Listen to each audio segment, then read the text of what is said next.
Assalamualaikum warahmatullahi wabarakatuh.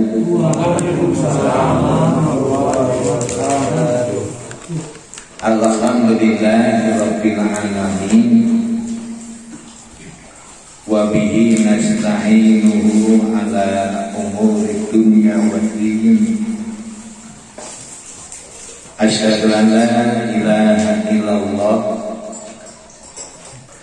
wa asyhadu anna Muhammadan abduhu wa rasuluh. Allahumma sholli ala Muhammad wa ala ali Muhammad, amma ba'du. Kaum muslimin wal muslimat rahimakumullah.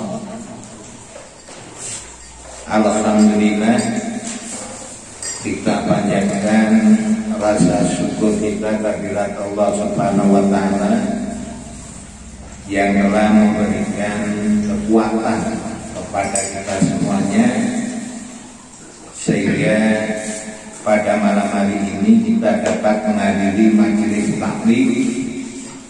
Mudah-mudahan semua amal ibadah kita senantiasa mendapat ridho dari Allah Subhanahu wa taala.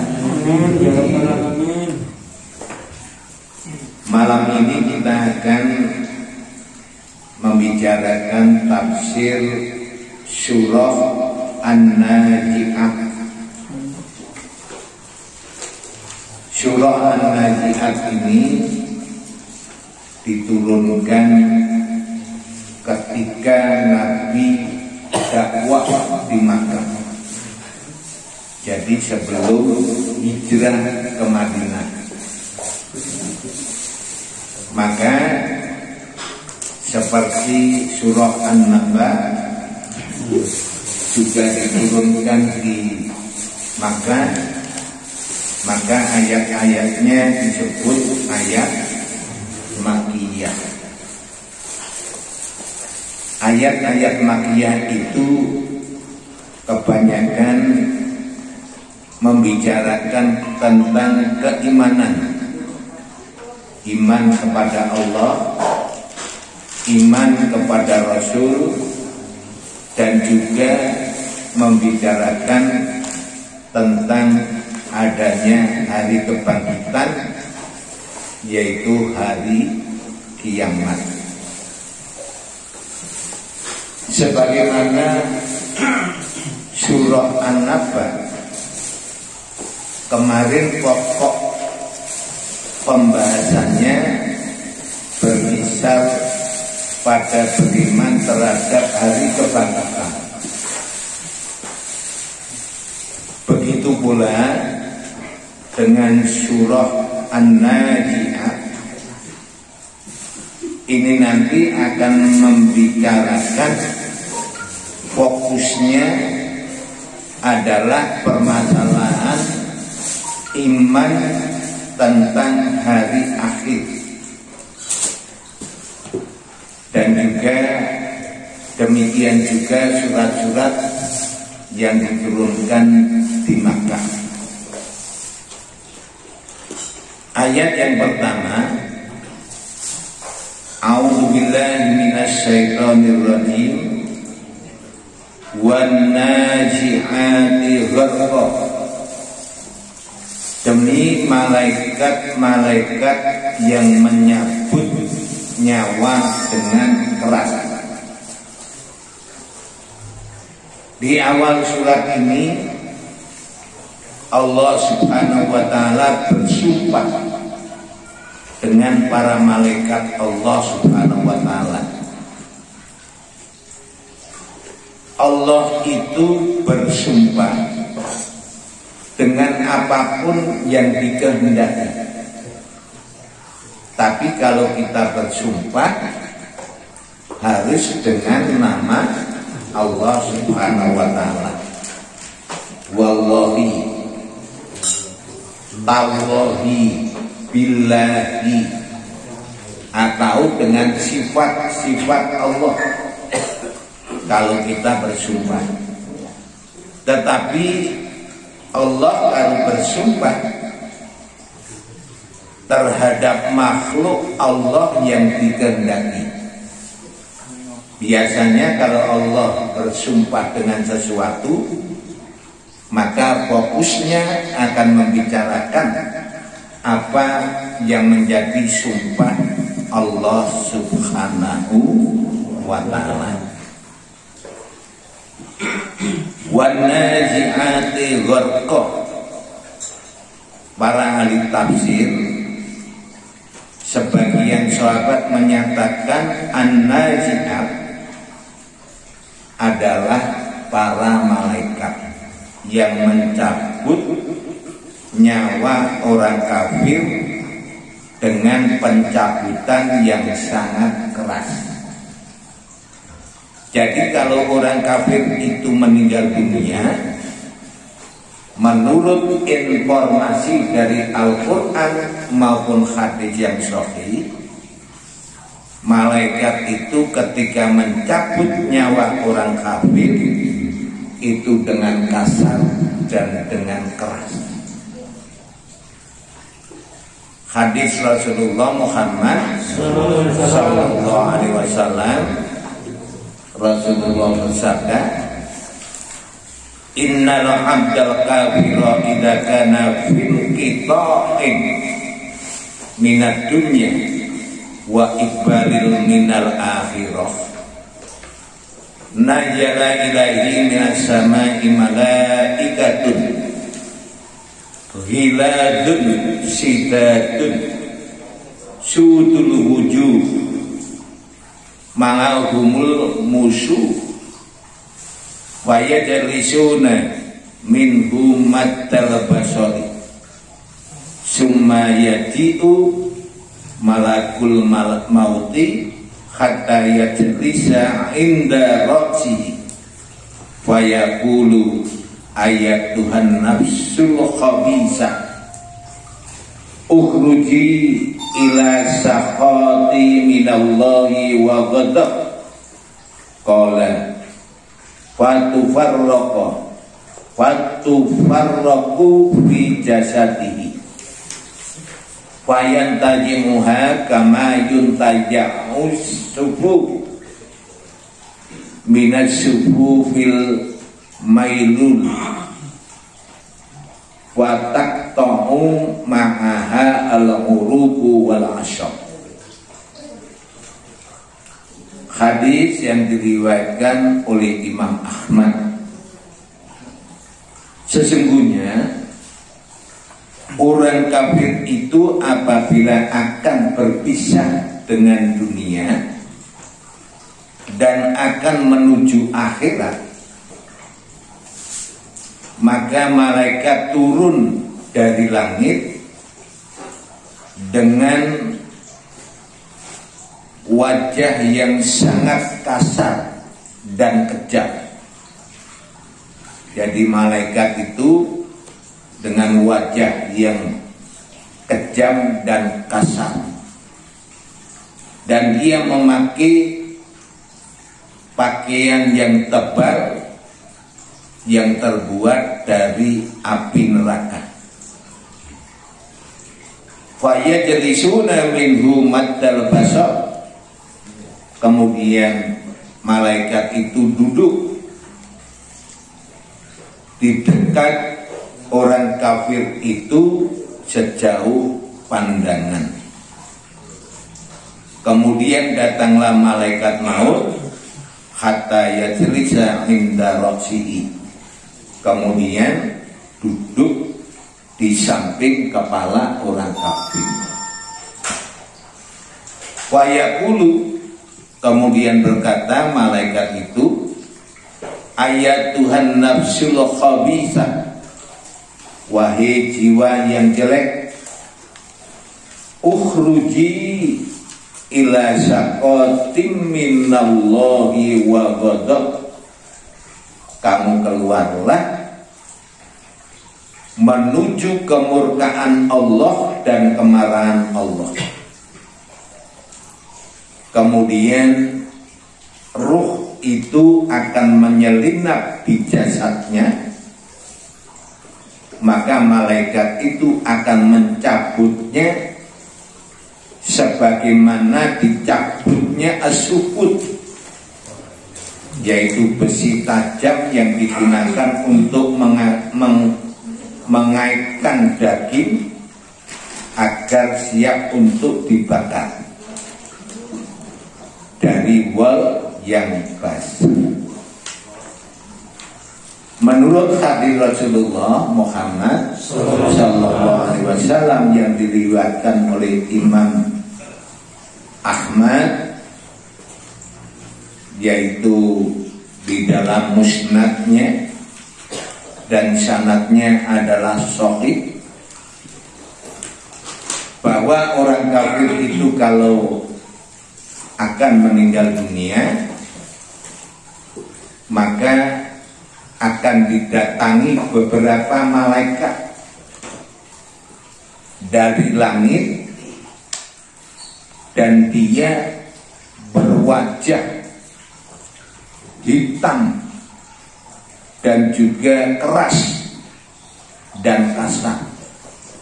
Jadi ditunggui oleh malaikat-malaikat dari langit yang berwajah hitam. Jadi sangat menakutkan. Sebelum mati saja sudah takut, karena kedatangan malaikat yang sangat menakutkan. Kemudian datanglah malaikat maut, duduk di samping kepalanya, dan malaikat itu mengatakan, ayatuhan nafsul khabisa, wahai jiwa yang jelek, ukhruji ila sakhatin minallah wa ghadab, kamu keluarlah untuk menuju kemurkaan Allah dan kemarahan Allah. Maka ruh itu wa tufarraqu fi jasadihi, akan menyebar di jasadnya. Jadi ruh itu takut, tidak mau keluar, sehingga menyelinap di jasad orang kafir tersebut.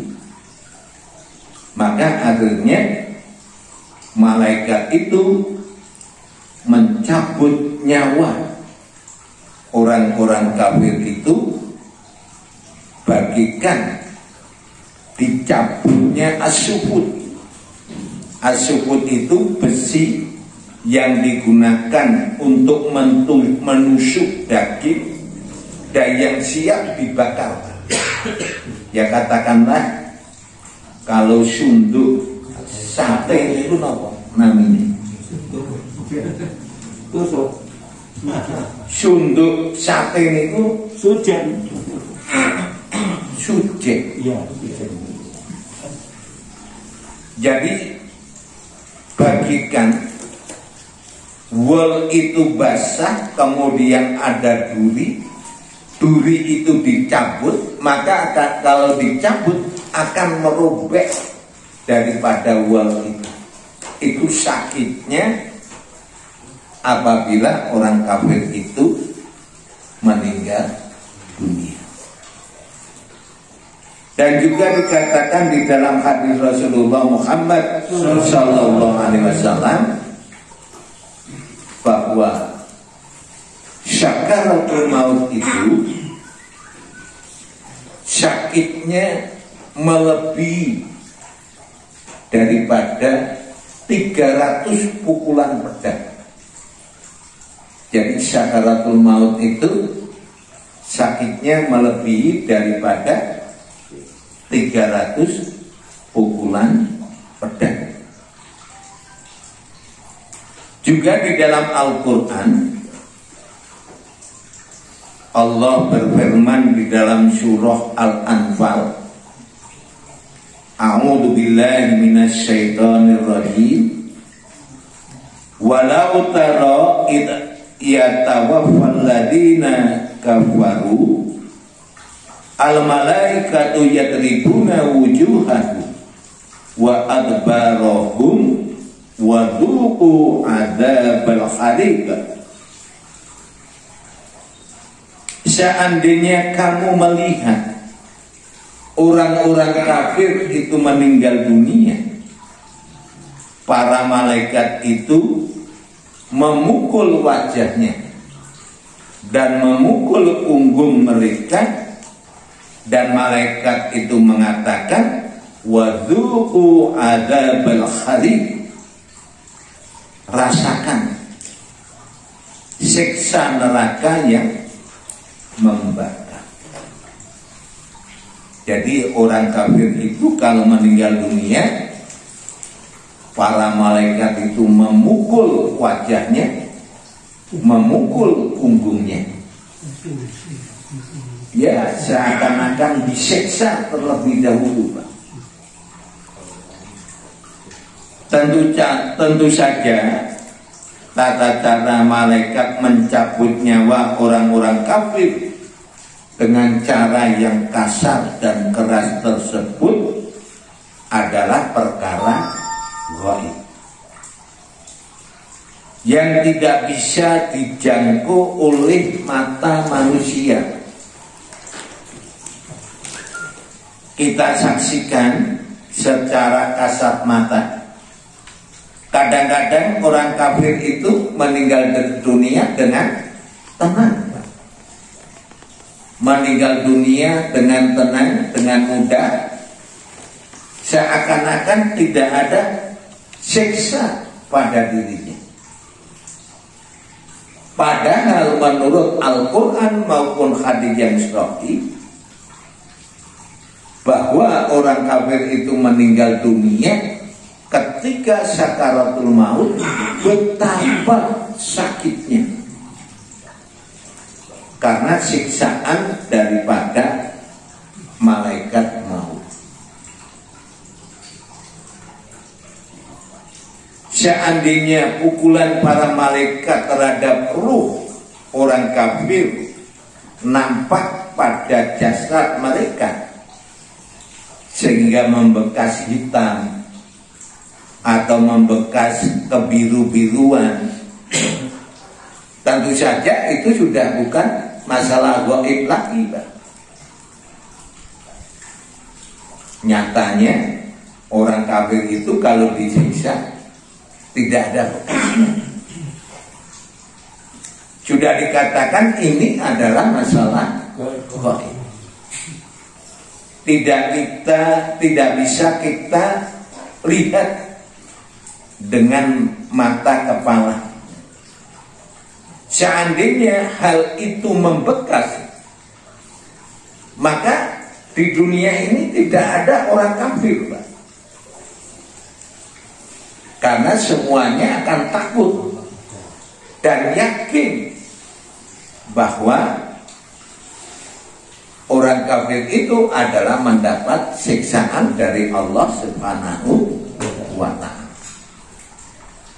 Kalau siksaan malaikat itu nampak atau tidak, masalah yang gaib.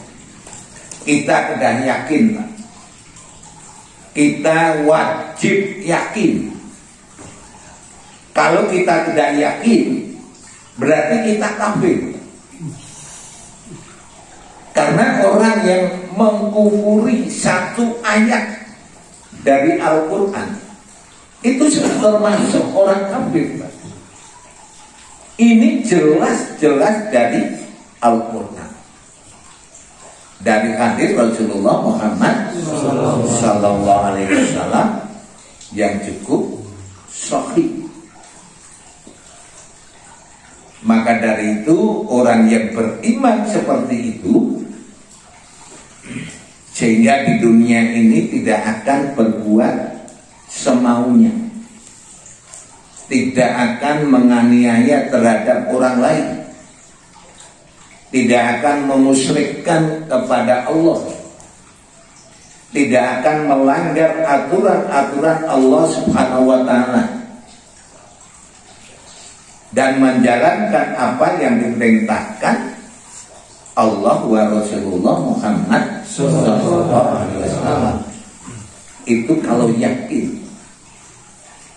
Tapi kalau tidak yakin, ya menganggap bahwa setelah kematian itu pun sudah selesai, dan mati itu ya sudah, tidak ada siksaan dari malaikat, sehingga dia akan berbuat di dunia ini semaunya sendiri, tidak pernah memperhatikan baik perintah Allah wa Rasulullah Muhammad sallallahu alaihi wasallam maupun larangannya.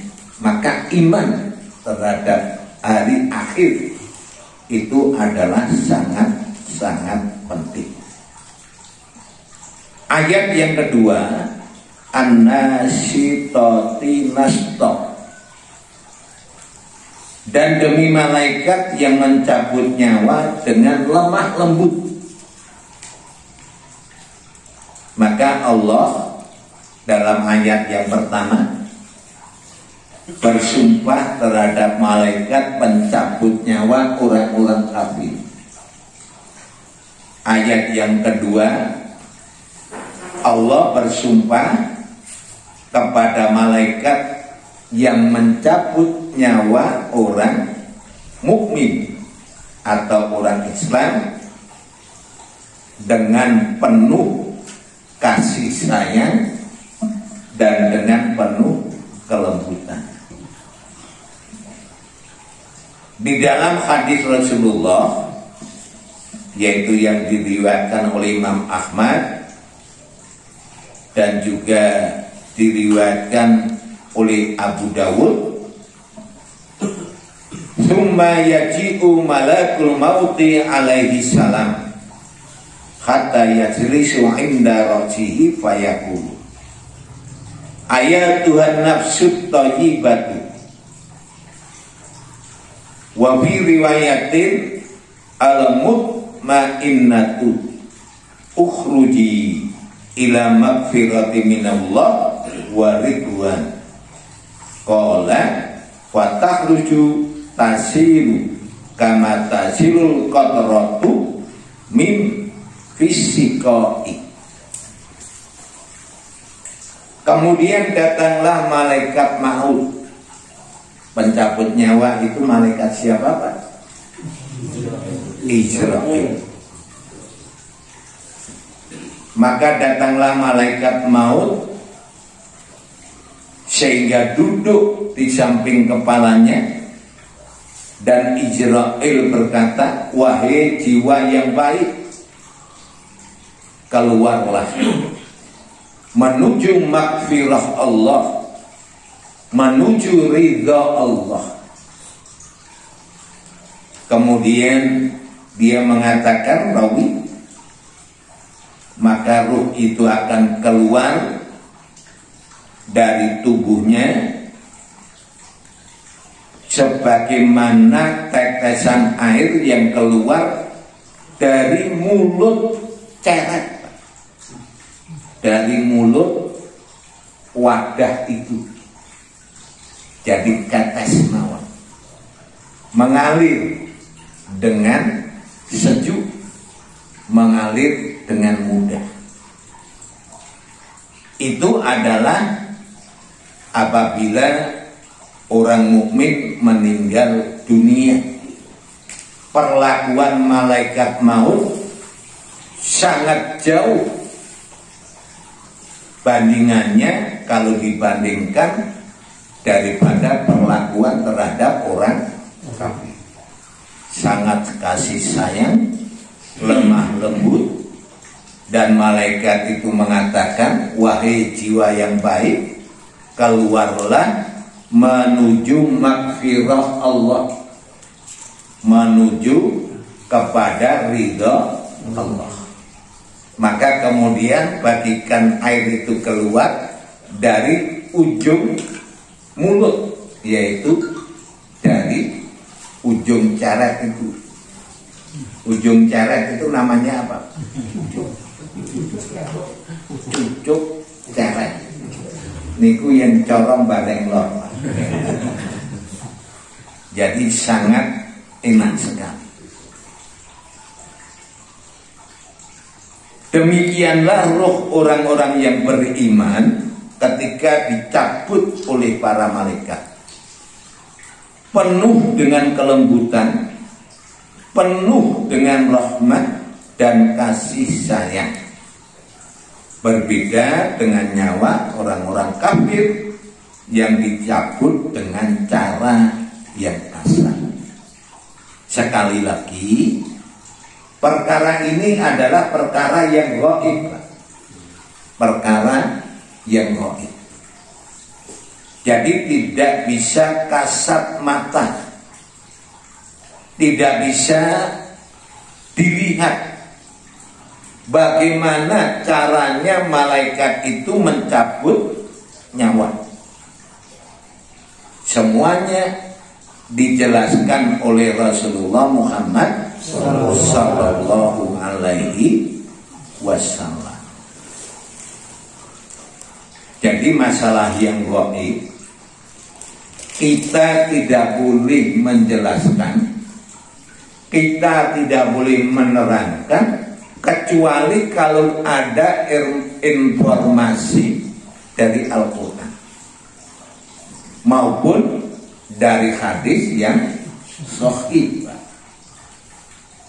Masalah pahala itu masalah gaib. Jangan mudah menjelaskan tentang pahala kalau tidak ada penjelasan dari Al-Quran maupun hadis yang sahih. Masalah hari kiamat, masalah surga, masalah neraka, masalah malaikat dan lain sebagainya. Karena Allah dan Rasulullah tidak menjelaskan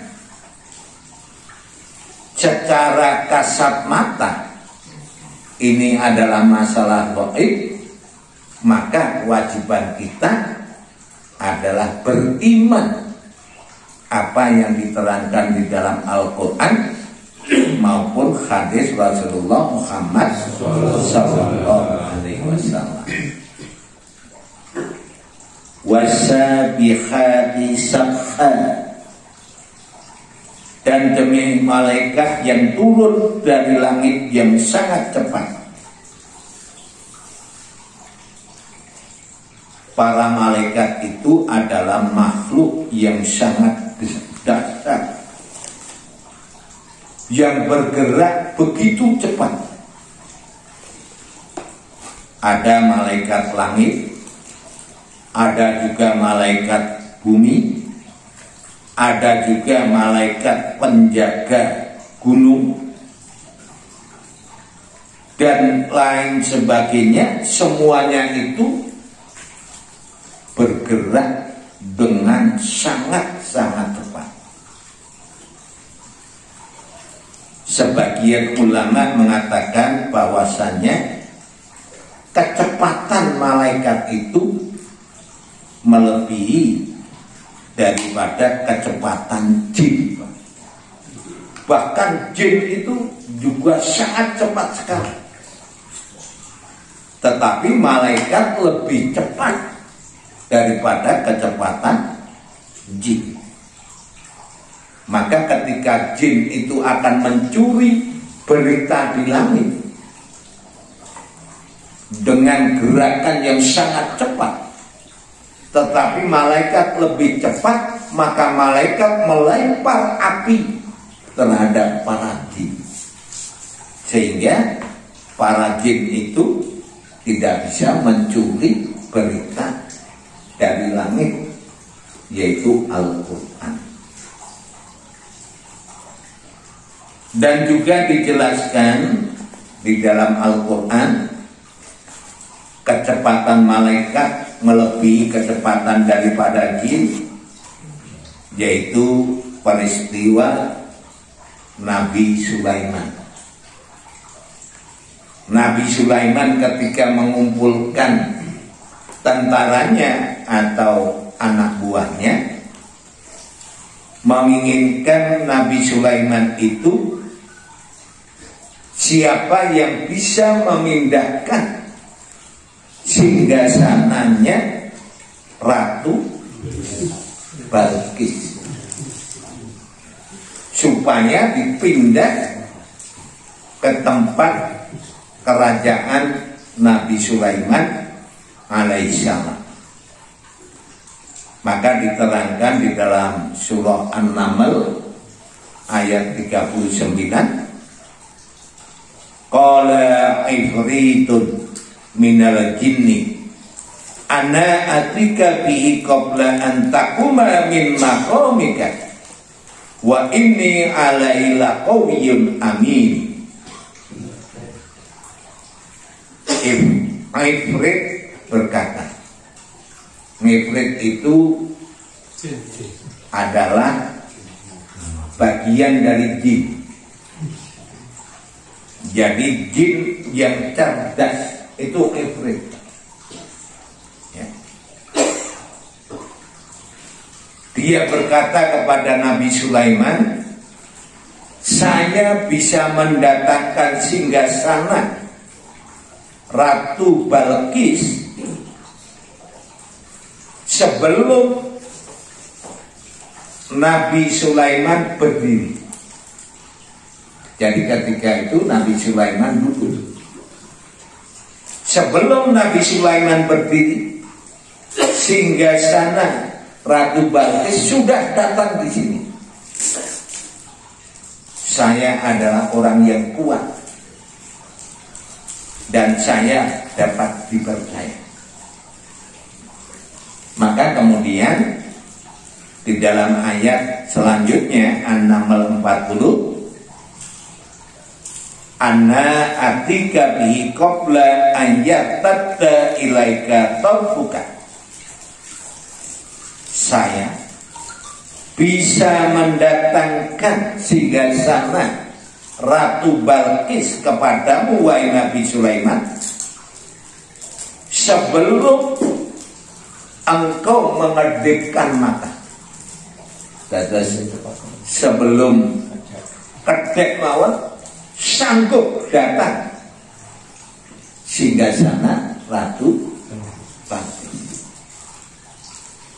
Di situ dikatakan adalah orang soleh. Yang usul di situ adalah orang soleh menantang kepada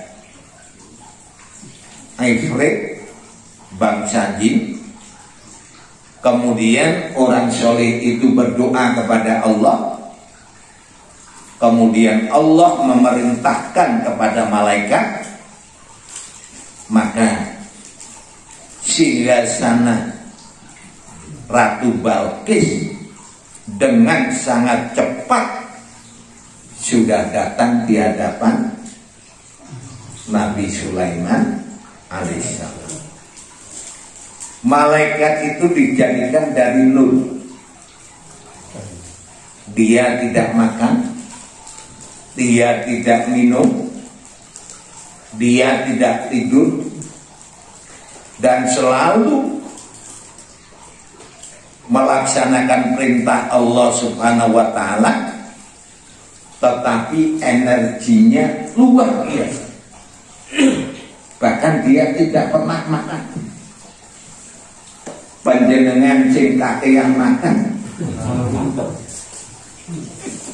enake malah mau ngantuk.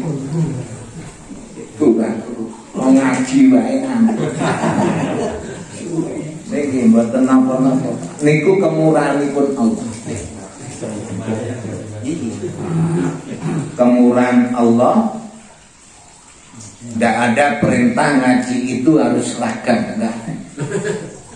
Kalau di kantor kan ada seragam. Ngaji itu selonjor juga boleh. Boleh. sing diselonjorke kaki dua kuwe, satu kuwe, ngantuk kuwe. Itu nikmat Allah. Malaikat itu tidak makan, tidak minum, tidak mempunyai nafsu, hanya beribadah kepada Allah Subhanahu wa Ta'ala. Tapi tenaganya, energinya sangat luar biasa, bahkan melebihi kekuatan, kecepatan daripada ifrit, yaitu sebangsa dari jin. Fasabiqati sabqa,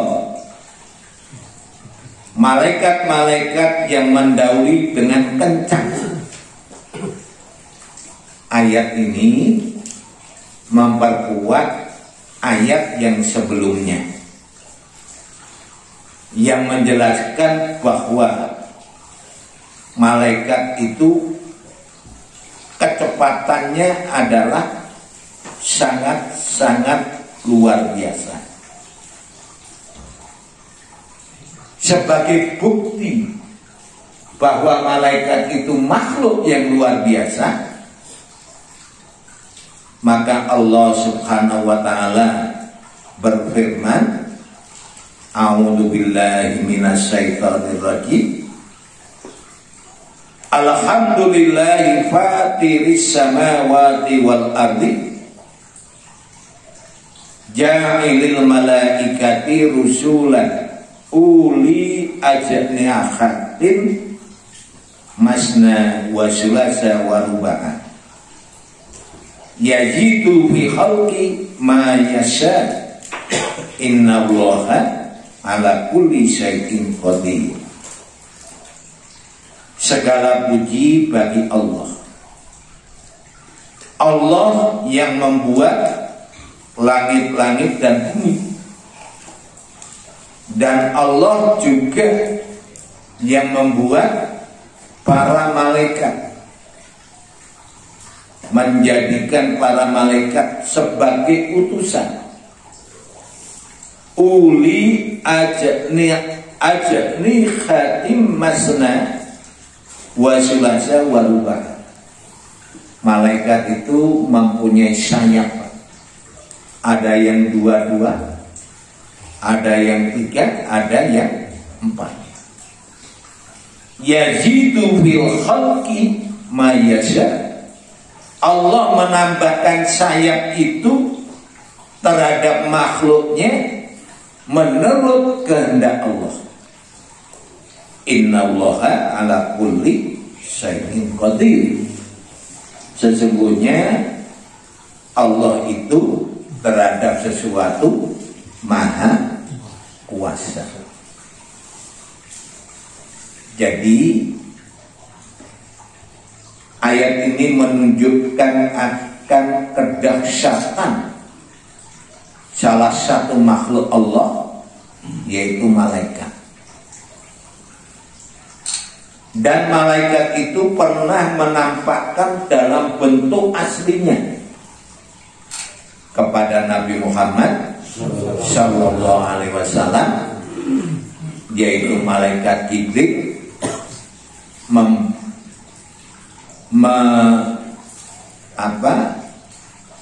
menampakkan dirinya kepada malaikat itu. Diterangkan di hadis Rasulullah Muhammad Sallallahu Alaihi Wasallam, malaikat Jibril itu mempunyai 600 sayap, dan sayap yang satu itu,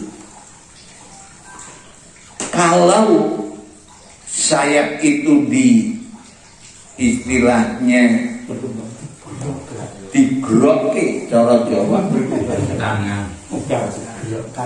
digrokkan. Sayap itu apabila dibentangkan, maka akan memenuhi cakrawala ini. Itu menunjukkan bahwa malaikat Jibril itu sangat besar, sangat kuat, dan sangat luar biasa. sayapnya saja adalah sebanyak 600 sayap. Rasulullah melihat langsung 2 kali ketika di Gua Hira dan ketika di Sidratul Muntaha. Malaikat itu betul-betul makhluk yang gaib dan lebih gaib daripada jin. Kadang jin itu menampakkan seperti manusia, kadang menampakkan seperti binatang, kadang menampakkan menggoda manusia, itu jin. Tapi malaikat tidak pernah menampakkan kecuali terhadap orang-orang tertentu seperti terhadap utusan Rasulullah Muhammad SAW. Wal mudabbirati amra.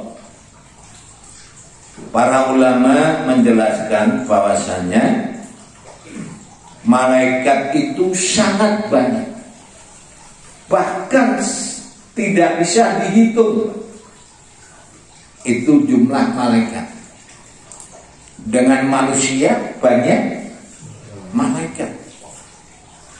Semua malaikat itu menjalankan perintah-perintah Allah Subhanahu wa ta'ala. Tidak ada satu malaikat pun yang membangkang terhadap perintah Allah Subhanahu wa ta'ala atau melanggar larangan Allah Subhanahu wa ta'ala. Dan dia selalu melaksanakan apa yang ditugaskan. Maka ada malaikat itu penjaga gunung. Bahkan di dalam hadis itu ada penjaga neraka itu jumlahnya. Neraka jahanam itu akan ada talinya, pengikatnya itu 70.000 pengikat. 70.000 pengikat itu satu pengikat akan ditarik malaikat sebanyak 70.000 juga. Itu neraka jahanam.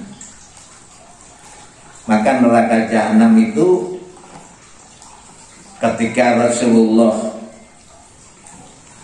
memberikan nasihat kepada para sahabat, kebetulan ada suara yang sangat keras. Rasulullah bertanya kepada para sahabat menjawab, Allahu wa Rasuluhu a'lam. Maka Rasulullah kemudian menjawab bahwa suara yang keras itu adalah 70 tahun yang lalu batu itu dilemparkan ke neraka jahanam baru sampai di dasar. Jadi ada batu dilemparkan ke neraka jahanam selama 70 tahun baru sampai. Kata saumpule Pak Thoyiban. Pak Thoyiban terengeten 70. Terus saya tahu. Nggih, sekitar kawan dosa lah. 11 tahun. Itu baru sampai. Itu dijaga oleh beberapa malaikat. Maka ada juga malaikat itu penjaga surga juga ada. Penjaga langit juga ada. Bahkan di dalam sabda Rasulullah Muhammad sallallahu alaihi wasallam, ini ara ma la tarawna wa asma'u ma la tasma'una at-tatis sama'u wa haqqa laha anta itta ma fiha maudhi'u arba'i asabi'a ila alaihi malakun sajidun. Sesungguhnya saya itu melihat apa yang kamu tidak melihat. Jadi Nabi itu bisa melihat sesuatu yang sahabat dan kita ini tidak bisa melihat. Saya bisa mendengar, kata Rasulullah, apa yang kamu tidak mendengar. Maka langit itu terasa berat. Maka langit itu pantas kalau bersuara. Karena apa? Di dalam langit itu setiap 4 jari ada malaikat yang sujud di langit. Jadi langit sana itu penuh dengan malaikat. Setiap 4 jari ada malaikat yang sujud. Jadi malaikat itu ada yang tugasnya hanya beribadah. Sudah hanya sujud terus. Bahkan tidak akan mati sebelum nanti hari kiamat. Tidak ada usahanya. Tapi kalau manusia diwajibkan sholat 5 waktu, kadang-kadang banyak yang malas untuk melakukan. Disunahkan untuk berjamaah, banyak yang malas untuk mendatangi jamaah.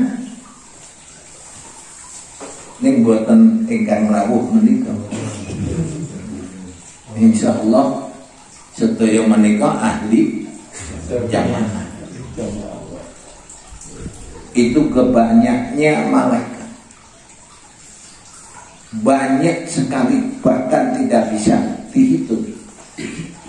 Maka Rasulullah itu melihat apa yang tidak kita lihat, mendengar apa yang tidak kita dengar. Dan Rasulullah juga pernah mengatakan seperti itu. Seandainya kamu bisa melihat apa yang saya lihat, seandainya kamu bisa mendengar apa yang saya dengar, kamu akan banyak menangis dan sedikit tertawa, tidak sempat bersenang dengan istrimu karena teringat melihat mereka. Jadi seumpama kita itu bisa melihat seperti Rasulullah, sedikit tertawa,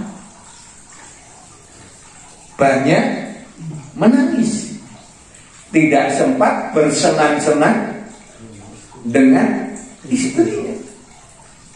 Ya.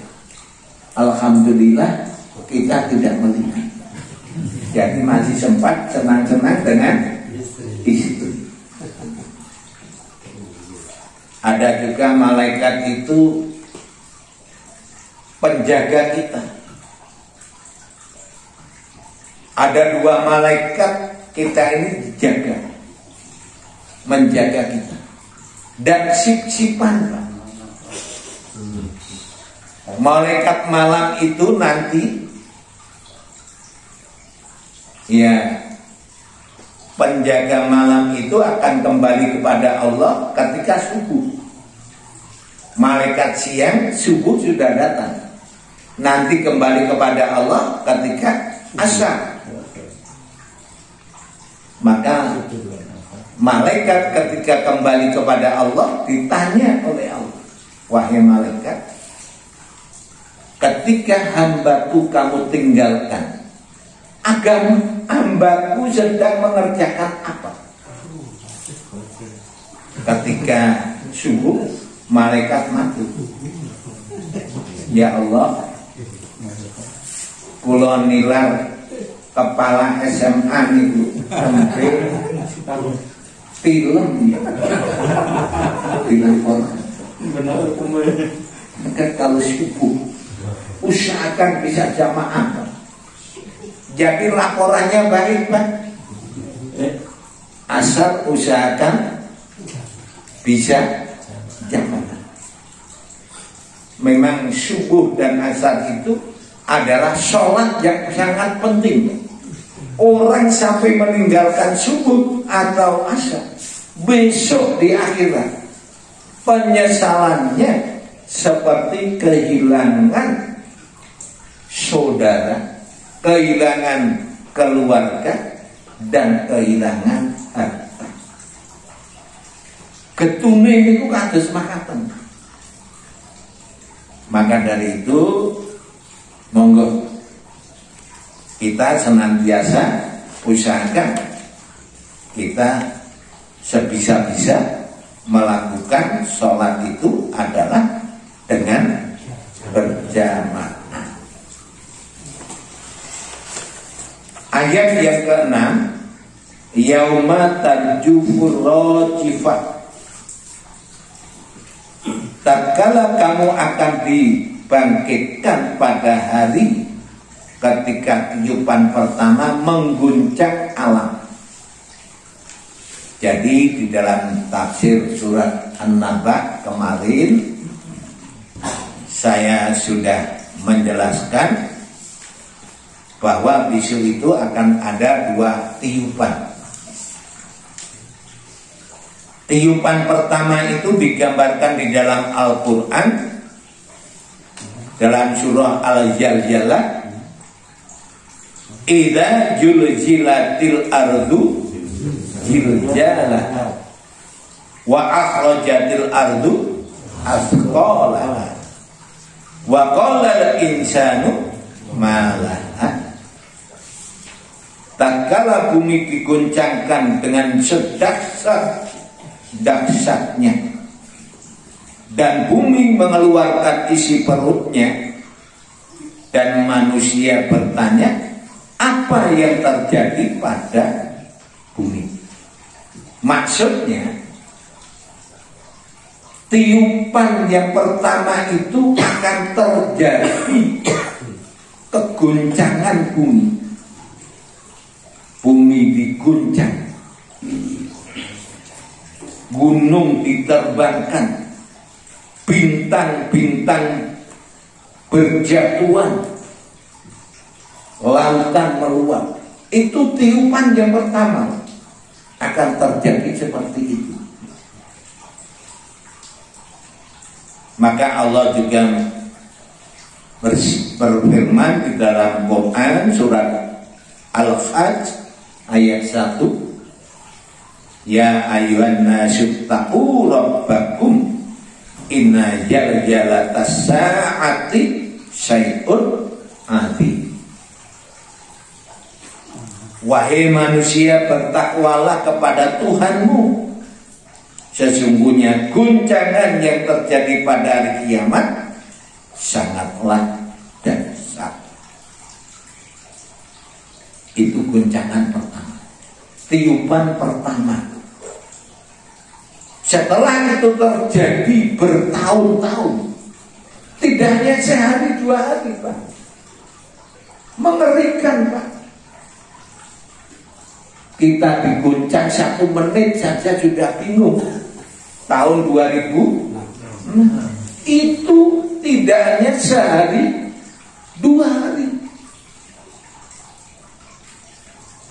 Maka digambarkan orang yang menyusui akan lupa yang disusui, orang yang hamil akan berguguran, orang akan berpisah dengan keluarga, dengan istri, dengan saudara, sudah tidak kenal lagi, karena pada hari itu adalah kejadian yang sangat dahsyat dan mengerikan.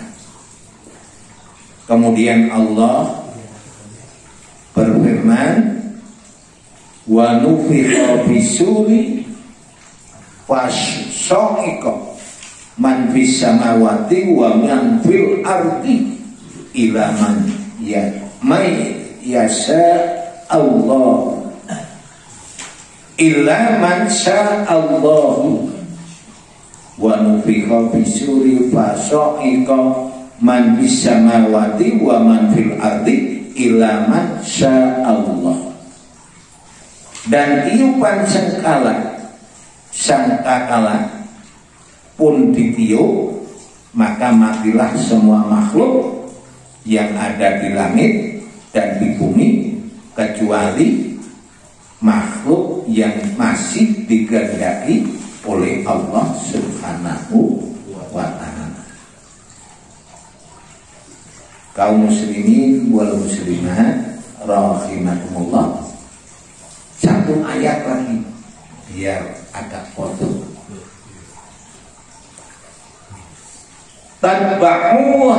Tadba'uha ratifah.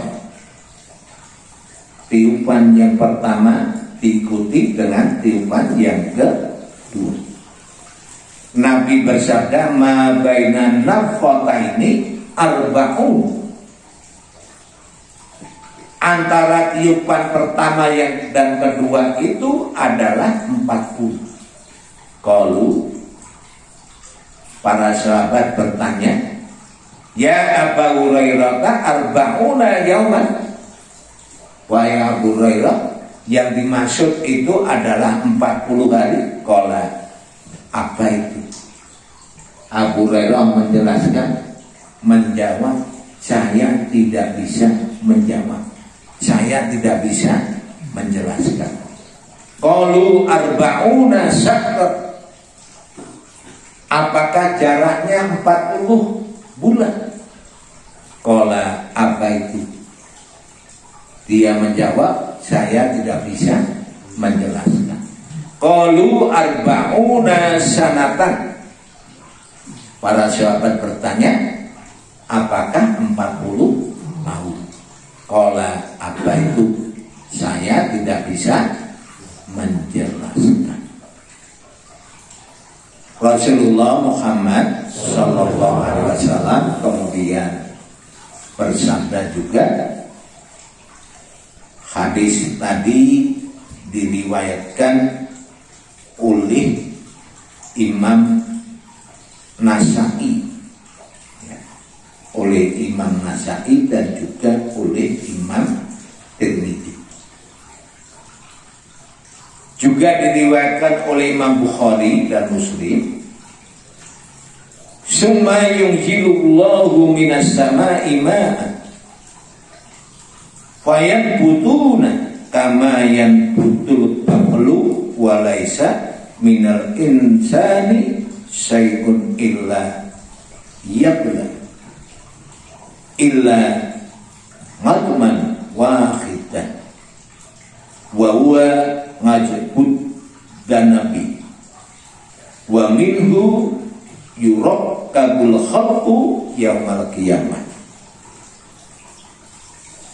Lalu Allah menurunkan air hujan dari langit, maka manusia pun tumbuh sebagaimana tumbuhnya sayur mayur, dan tidak tersisa sesuatu apapun dari tubuh manusia kecuali akan sirna, kecuali satu tulang, yaitu ujung tulang ekor.